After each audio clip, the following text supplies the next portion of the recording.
Queridos amigos, muita paz a todos. É com muita alegria que nesta noite voltamos à atividade de exposição desta casa, renovados pela nossa atividade da semana passada, junto ao Encontro das Juventudes Espíritas do Estado da Paraíba, que realizou-se aqui na cidade de Lagoa Seca, sob a responsabilidade da Associação Municipal de Espiritismo de Campina Grande, que contou com a presença de vários trabalhadores das instituições espíritas desta cidade, entre eles nós aqui da SEJA. Então, estamos renovados por esse trabalho e retomamos hoje a nossa atividade de exposição. Para aqueles que vêm acompanhando as nossas palestras, nós fizemos uma série de palestras esse ano e vamos fechar nesta noite com a 4ª palestra em torno dos sermões de Jesus. Segundo os estudiosos que adotam o termo clássico para a palavra sermão, essa expressão designa uma peça de retórica de cunho moral que tem em vista uma reprimenda ou uma admoestação. Os estudiosos que estão ainda adotando essa palavra neste sentido apontam que Jesus proferiu 4 sermões, que seria o sermão das bem-aventuranças, que todos conhecemos, que não tem apenas as bem-aventuranças, mas tem também, na sequência, um conjunto de lembretes e de admoestações que são enfechadas, por exemplo, com aquela sentença clássica de Jesus: lembrai-vos o que foi dito aos antigos, eu, porém, vos digo. É o sermão em cuja segunda parte Jesus se apresenta sem retoques como modelo e guia da humanidade. Como as bem-aventuranças são objeto de muitas de nossas palestras e de reflexões de outros expositores, este foi o sermão que não tematizamos este ano, mas tematizamos o sermão profético, que foi aquele sermão proferido por Jesus ainda no convívio com os apóstolos num evento público, após a transfiguração do Tabor, e Jesus teria, na circunstância seguinte àquela, proferido uma série de sentenças sobre o momento de transição da terra. Era um momento que Jesus já antecipava naquelas circunstâncias. É o sermão, por exemplo, em que há sentenças como aquela: cuidai para que não precisais fugir no dia de sábado. E nós já tivemos a oportunidade aqui de interpretar esse sermão. Há também o sermão do cenáculo, que foi aquele sermão proferido por Jesus na intimidade, no chamado jantar de despedida ou ceia pascal, em que ele se apresenta aos discípulos de modo absolutamente claro como o Messias que passaria por toda aquela etapa de subjugação, mas cuja mensagem permaneceria na terra. E mais do que isso, é o sermão em que Jesus promete o Consolador prometido. Por isso, nele nós encontramos aquela sentença: é preciso que eu vá para que o Consolador venha, e ele restaurará todas as coisas que vos tenho dito.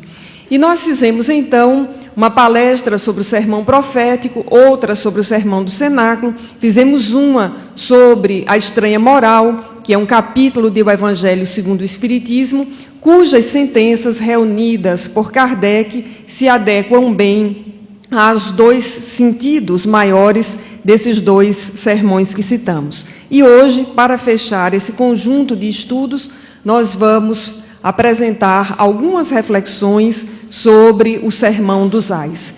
Já havíamos prometido isso e ficamos um tanto pressionados porque 2 crianças, como Oscar e João, ficaram muito decepcionados no dia que eu pedi desculpas e disse que não ia fazer essa palestra porque o tema era difícil. E, de fato, o sermão dos ais, embora um sermão curto, é um sermão de difícil entendimento. E, ao longo desses 3 meses em que vim pensando sobre esse sermão, e à medida que fui relendo, e especificamente hoje, relendo o sermão, confesso aos amigos que, por vários momentos, eu me senti diante de uma aula de sociologia da humanidade, uma avaliação profunda dos grupos humanos, ao mesmo tempo em que eu me sentia diante de uma anamnese profunda da alma humana em suas individualidades, tal a profundidade que consegui, com todos os limites, antever para esse sermão de Jesus. É importante situar também que a compreensão dos sermões, assim como das parábolas de Jesus, nos trazem necessariamente o desafio de ampliarmos a nossa cultura evangélica, para que nós possamos melhor compreender a mensagem de Jesus. E o Sermão dos Ais é um sermão que, num nível superficial de interpretação, tem um destinatário claro. Jesus refere-se com toda a transparência aos escribas e fariseus de seu tempo. Mas como nenhuma interpretação da mensagem de Jesus pode ficar na superficialidade, todos os estudiosos, dentre eles os mais recentes e os nossos contemporâneos, como Haroldo Dutra e Severino Celestino, dizem que nós precisamos sair desse nível literal de entendimento da mensagem de Jesus, por onde nós começamos, para adentrarmos ao sentido mais profundo e metafórico da sua mensagem. Nesse sentido, é que um grande amigo nosso, amigo do movimento espírita, e um grande espírita do Brasil do século XX, o senhor Honório de Abreu, que foi presidente por muitos anos da União Espírita Mineira e do Centro Espírita Emmanuel, em Belo Horizonte, escreveu com a sua equipe uma obra chamada Luz Imperecível.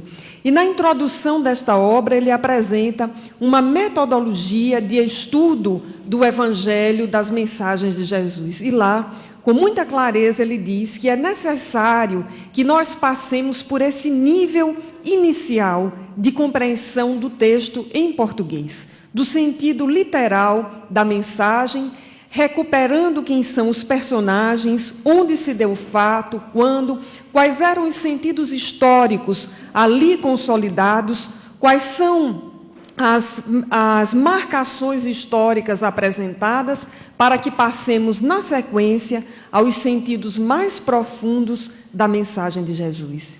E Haroldo Dutra, recentemente, numa de suas palestras que ouvimos, disse algo que, para nós, se revelou como sendo de extrema importância e algo diante do qual eu fiquei extasiada e pensando, mas por que é que eu não tinha pensado nisso antes? Que foi exatamente a dificuldade de Jesus, o Espírito Superior, que era e que é, guia e modelo da Terra, governador espiritual da Terra, vir à Terra num momento específico e revestir de palavras a sua mensagem e falar para aqueles que o ouviam, para que nós dimensionemos a dificuldade de Jesus e porque em tantas vezes foi necessário que ele se valesse de expressões do povo, de expressões metafóricas, de parábolas, basta que nós lembremos de uma grande emoção que todos nós já tivemos, tanto uma emoção daquelas que poderíamos chamar de boas, como de uma emoção que nos pegou de surpresa e que nós poderíamos, na falta de uma palavra melhor, chamar de ruim. Há circunstância em que nós dissemos, eu não tenho palavras, eu não sei descrever, porque é algo do âmbito da emoção ou de uma experiência tão pessoal que nós não conseguimos, naquilo que é a linguagem partilhada por todos, representar e designar. Imaginemos, então, Jesus nos falando das coisas dos céus, da lei de Deus, na limitação das encarnações daquele tempo, por mais letrados que fossem os homens e as mulheres com quem ele conviveu, colocar em palavras essa mensagem superior das leis divinas. Então, com muita propriedade, Haroldo Dutra diz que Jesus deve ter tido, com certeza, dificuldade em se fazer entender. Não é que ele tivesse dificuldade em expor, é de se fazer entender, dada a limitação que tínhamos naquele momento, como temos ainda hoje. Feito este preâmbulo, então, é preciso que situemos que o famoso Sermão dos Ais, que para alguns estudiosos tem 7 ais, para outros tem 8 e para alguns tem 9. ou seja, um sermão dos ais, está apresentado por dois evangelistas, por Mateus e por Lucas. Na descrição de Mateus, nós vamos encontrar esse sermão em que Jesus começa falando: ai de vós, os escribas e fariseus, sem nenhuma contextualização. No Evangelho de Lucas, esse sermão teria sido apresentado por Jesus numa circunstância muito particular e muito especial.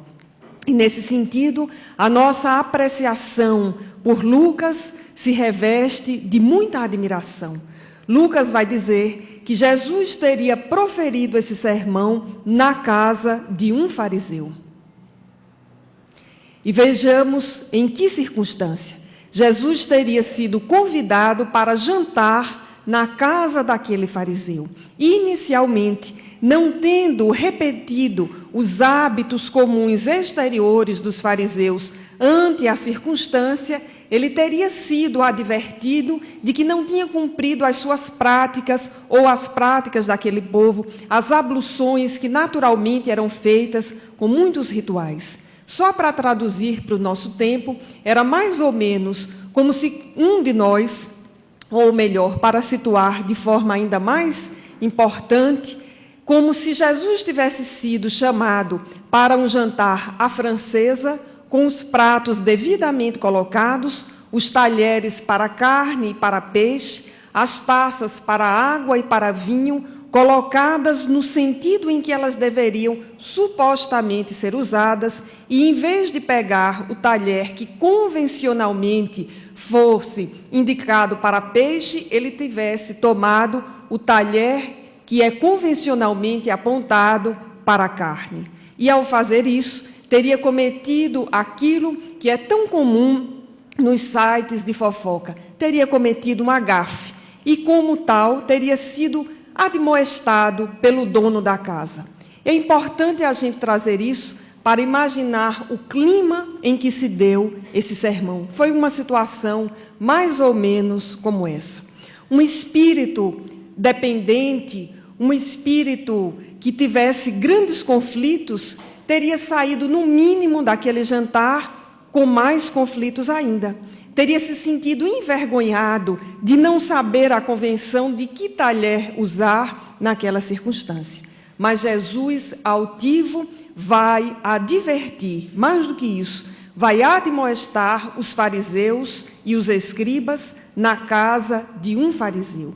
E para que nós acompanhemos esse sermão, nós vamos fazer uma pequena leitura dessa circunstância, tendo dado essa contextualização, a partir da tradução de o Evangelho, de o Novo Testamento, aliás, feita pelo doutor Haroldo Dutra.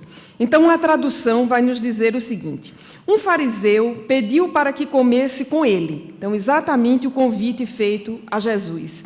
Depois de entrar, recostou-se. Ao ver isso, o fariseu admirou-se, porque Jesus não se lavou primeiro antes da refeição. O Senhor, porém, lhe disse: vós, os fariseus, agora limpais o lado de fora do copo e do prato, mas o lado de dentro está cheio do que provém do íntimo e da maldade. Vejamos bem a primeira sentença de Jesus. Ele foi admoestado porque não tinha cumprido o ritual daquela circunstância e vai, então, no alvo do fariseu. Vós estáis chamando a atenção para o copo ou para o prato que não estão limpos interiormente, mas não vos preocupeis ou não presteis atenção àquilo, por exemplo, de que fala a boca. Em outras traduções, que não essa, nós vamos encontrar a sentença aqui: o vosso coração está cheio de iniquidades. Então, Jesus, sem cerimônia, altivo, na sua posição de governador da terra, não se intimida com uma questão menor.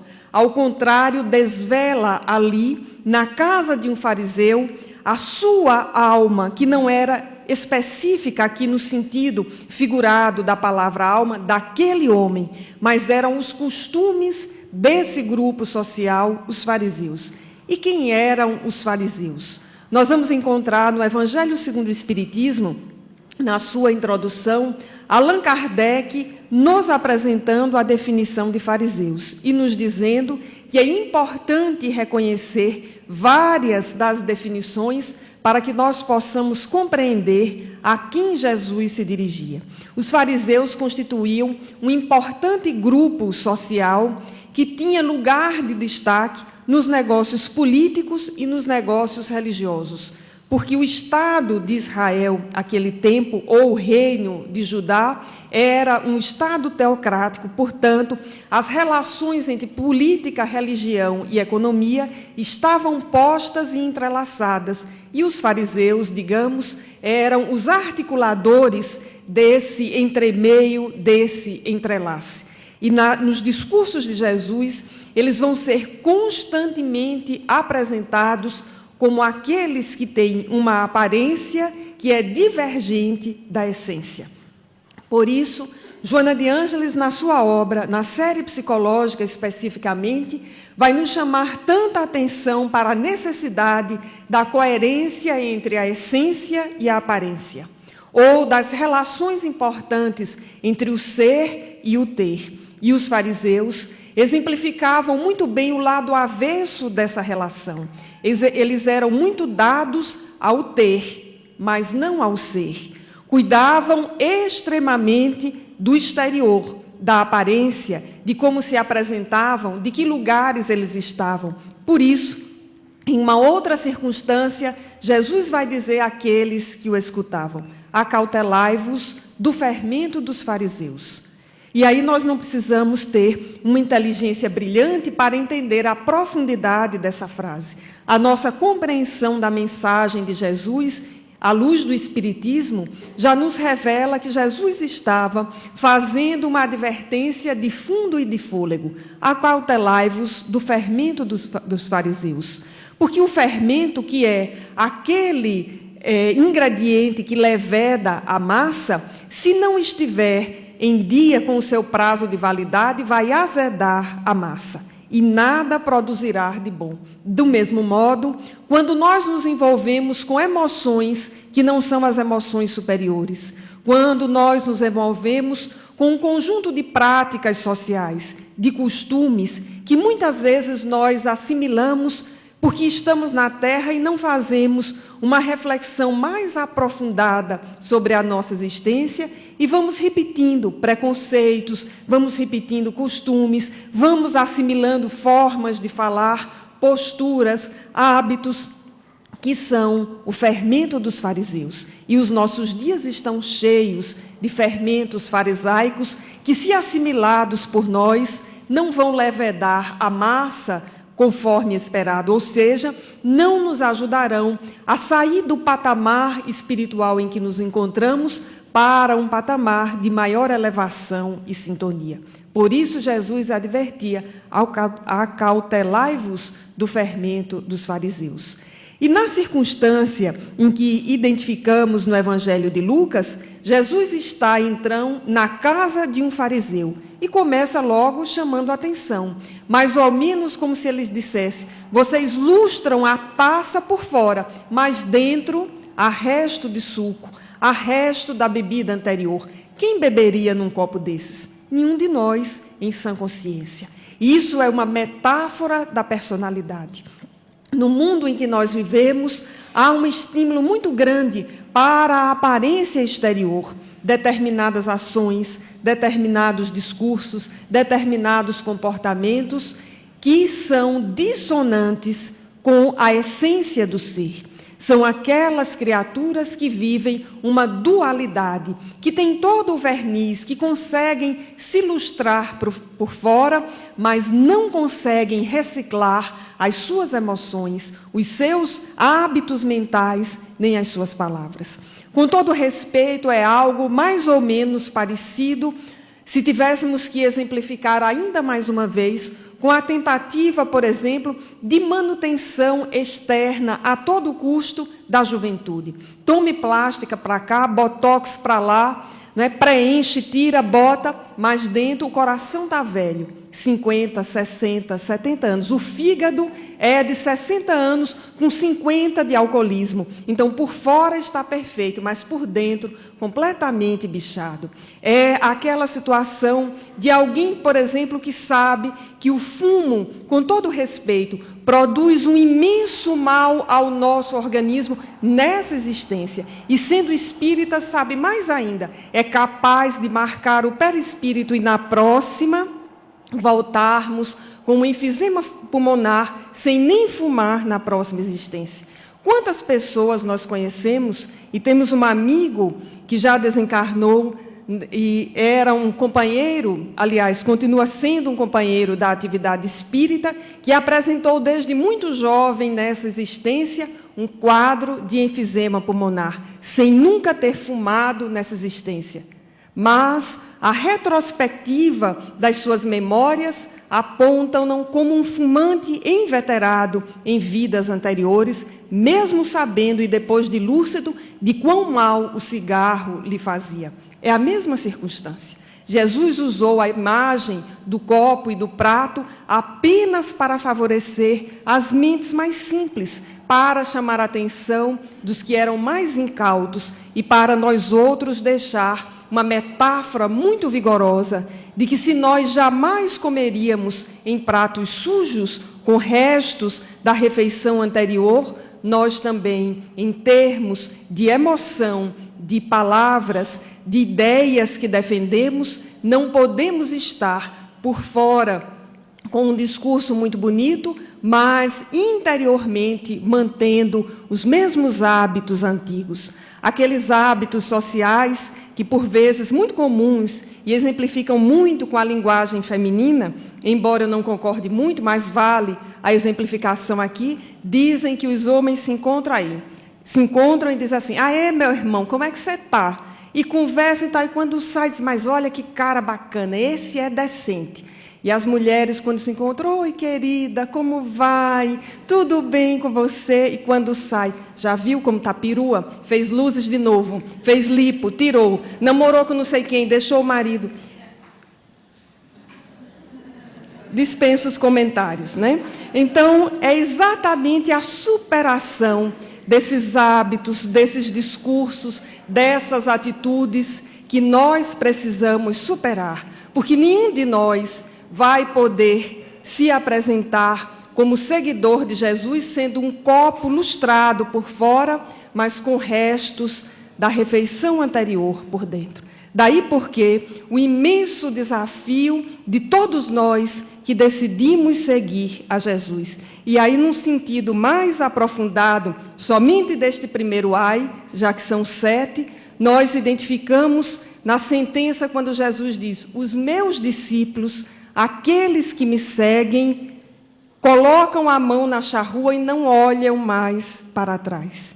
Ou quando Allan Kardec parafraseia essa sentença e vai dizer: reconhece-se o verdadeiro espírita pela sua transformação moral e pelo esforço que faz em domar as más inclinações. Ou quando o espírito Eurípides Barçanufo, no livro Tormentos da Obsessão, no último capítulo, fazendo uma avaliação dos espíritas que chegam ao mundo espiritual profundamente perturbados, vai dizer: aquele que seguiu a Jesus, ao dobrar a esquina, não pode mais olhar para trás. Então, para chegar a esses níveis, nós precisamos começar, primeiro, lavando o copo por dentro, para limpá-lo e, na sequência, lustrá-lo no exterior. Podemos até dizer que o mundo em que nós vivemos nos ensina a lustrar o copo primeiro, antes de lavá-lo.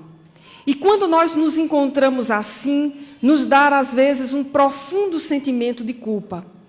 Eu ainda sou o copo lustrado fora e sujo por dentro. Mas devemos nos lembrar também de Jesus numa outra circunstância. Por exemplo, no encontro com a mulher samaritana à beira do poço. Ela era um exemplo vivo de alguém que estava lustrado por fora e o copo sujo por dentro. Ela vivia uma situação social complicada para aquela época e complicada até hoje. Quando Jesus, então, a ela referindo-se, e no diálogo ela diz que precisa ir atender o seu marido. E Jesus, então, adverte, dizendo que ela já tivera 5 maridos e que aquele agora não era o seu marido. Nós poderíamos até fazer uma piada e dizer, a coisa vem de longe. Mas o momento é tão grave que não cabe uma reflexão nesse nível, mas cabe chamar a atenção para aquele instante em que ela, tentando esconder a própria situação, Jesus revela o seu interior, mas desvela também a sua sede de espiritualidade e vai lhe dizer que se ela beber da água que ele tem para oferecer, ela jamais terá sede. E aquela mulher, por mais que tivesse conflitos, tinha sensibilidade para a mensagem de Jesus. Esse é o grande exemplo do Evangelho. Toda vez que eu leio esta narrativa, eu me emociono profundamente, porque esse personagem tipifica muitas vezes as nossas dificuldades. Não vem ao caso se literalmente a referência é a 5 ou 6 ou 2 ou um marido e se era marido dela ou não. Isso é o literal. O profundo é que ela estava numa situação de conflito que ela mesma desejava esconder de si. Mas diante de Jesus foi impossível esconder-se. E o mais interessante é que, estando no conflito, ela tinha sensibilidade para a mensagem de Jesus e mostrou-se absolutamente disponível para ouvir a mensagem do Mestre e descedentar para sempre a sua sede de espiritualidade. Esse exemplo aproxima-se muito de nós. Nós estamos a meio caminho. Nós estamos naquela circunstância em que reconhecemos, eu sou o copo. Está lustrado por fora, por dentro ainda não, mas eu tenho a sensibilidade para começar a limpar este copo por dentro, com a paciência de não querer torná-lo uma taça de cristal absolutamente transparente de uma vez, porque quem for fazer isso, quebra.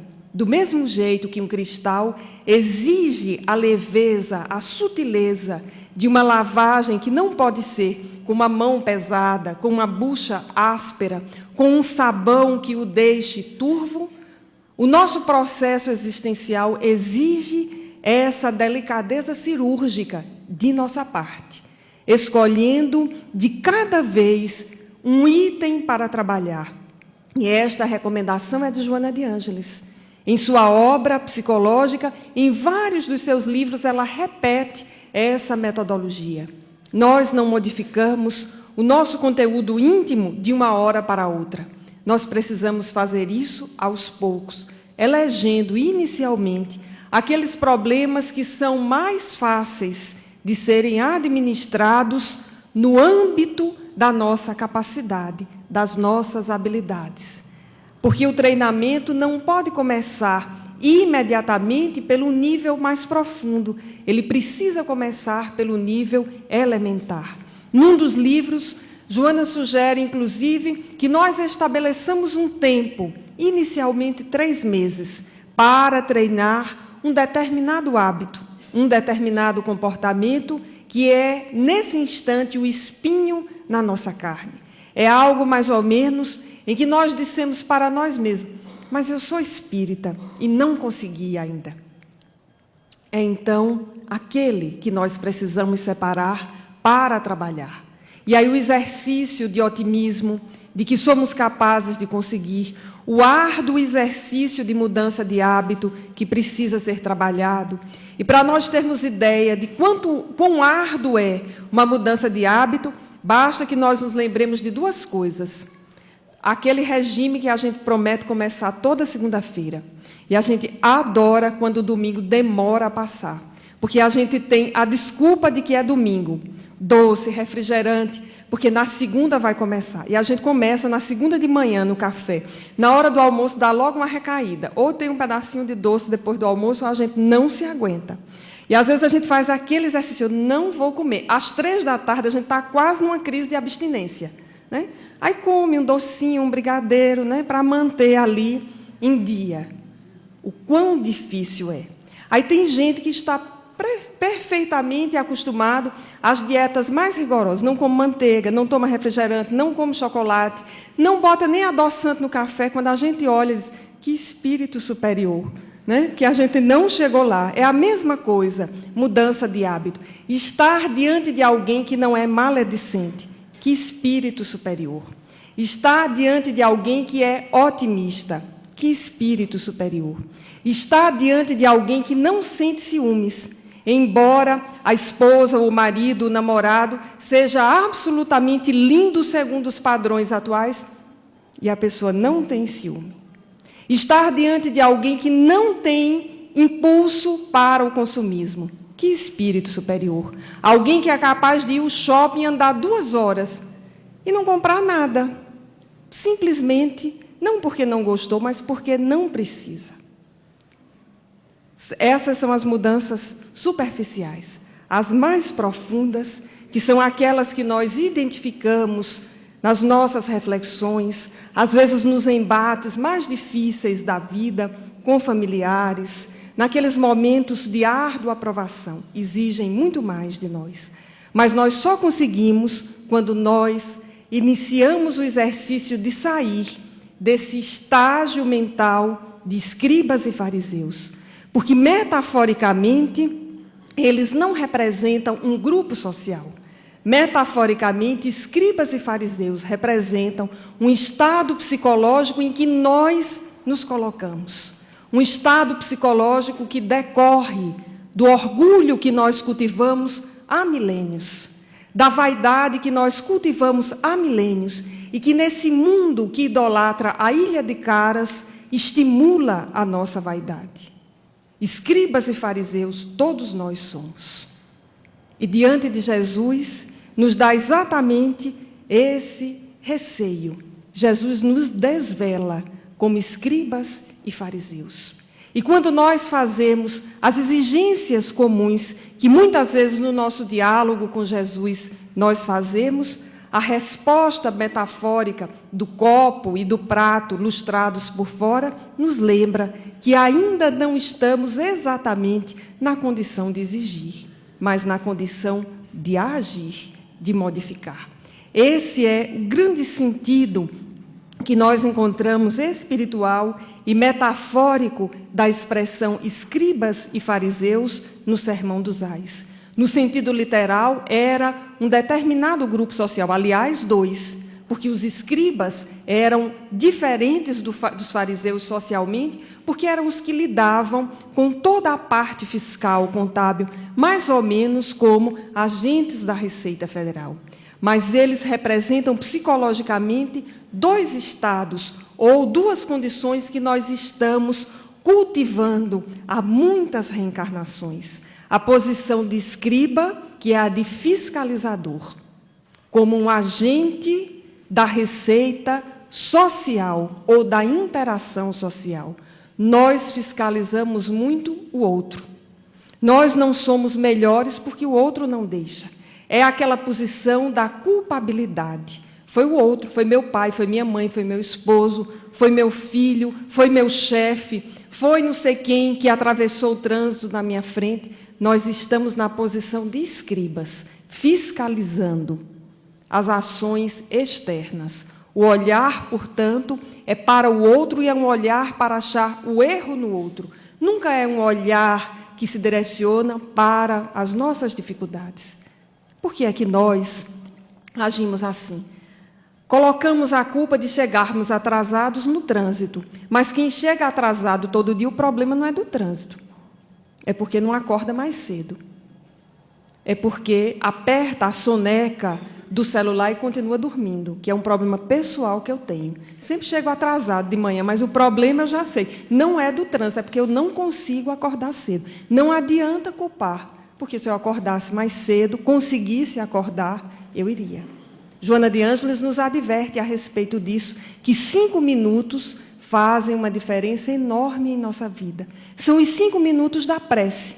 Ficamos extremamente nervosos e a culpa é do outro, que nos emocionalmente feriu, e nós não nos demos os 5 minutos de prece, de reflexão. É a posição de escriba.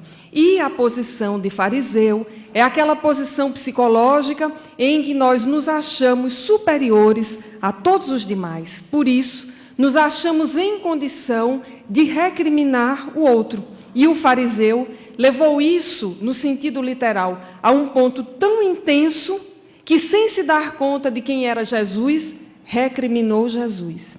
Onde é que nós vemos isso? Num outro nível psicológico. Há muita gente que, quando perde os seus entes queridos, culpa a Deus.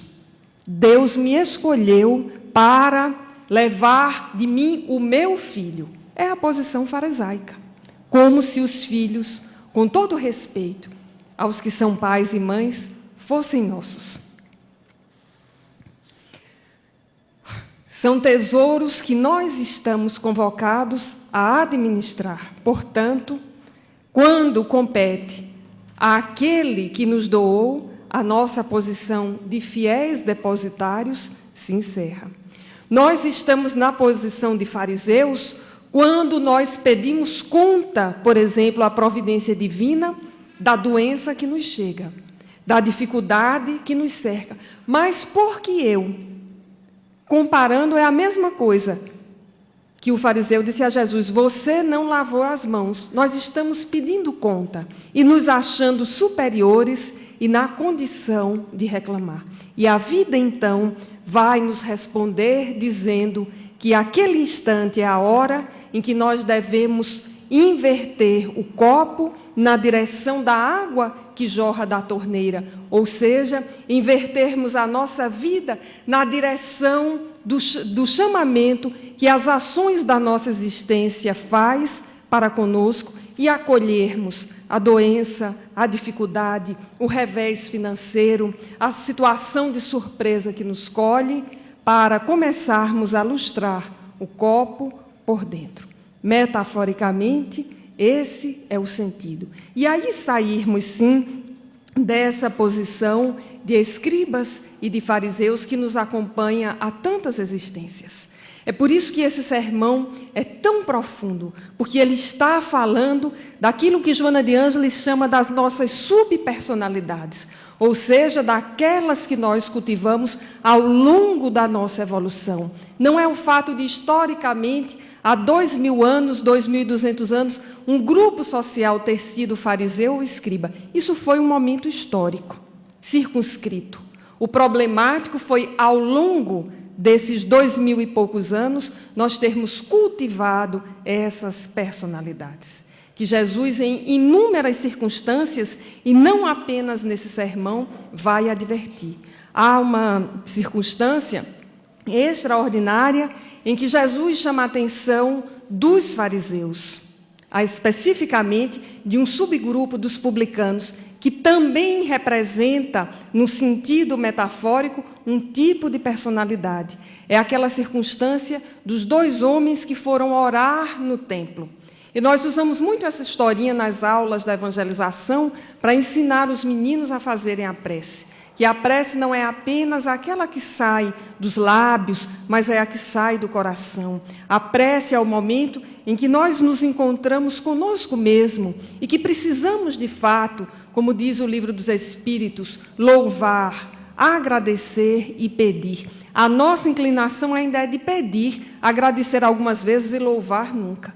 Por isso que muita gente, quando lê a biografia de Madre Teresa, se espanta porque em tudo ela dizia: Deus seja louvado, que é uma expressão parafrástica da expressão famosa de Paulo: em tudo dai graça. E o publicano estava lá com um homem comum, ambos no templo. Vejamos a representação que Jesus faz. Ambos estavam no templo, portanto, no lugar sagrado.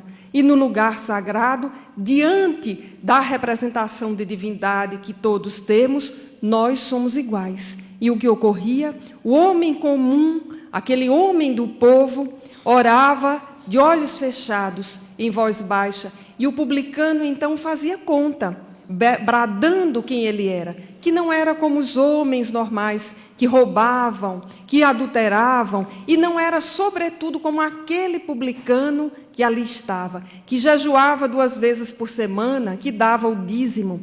Jesus, então, conta essa história para perguntar aos discípulos: quem de lá sai justificado. E os discípulos, evidentemente, todos nós concluímos que o homem comum, aquele que ali representava a pessoa simples, a que não tinha nenhum relevo social.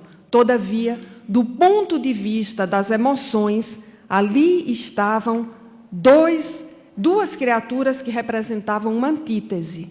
Psicologicamente, dois perfis.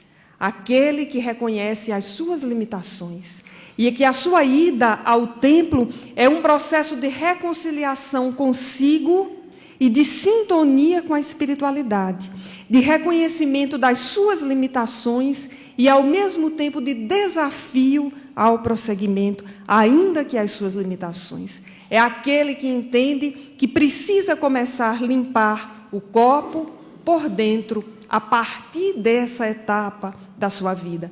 E o publicano representa quem? Exatamente aquele perfil psicológico da adesão externa. É o que vai. É o que vai à casa espírita, é o que vai à igreja, é o que vai ao culto protestante, é aquele até que vai ao templo budista, mas não é budista, não é protestante, não é católico, não é espírita, porque ali está como se estivesse em qualquer outro local.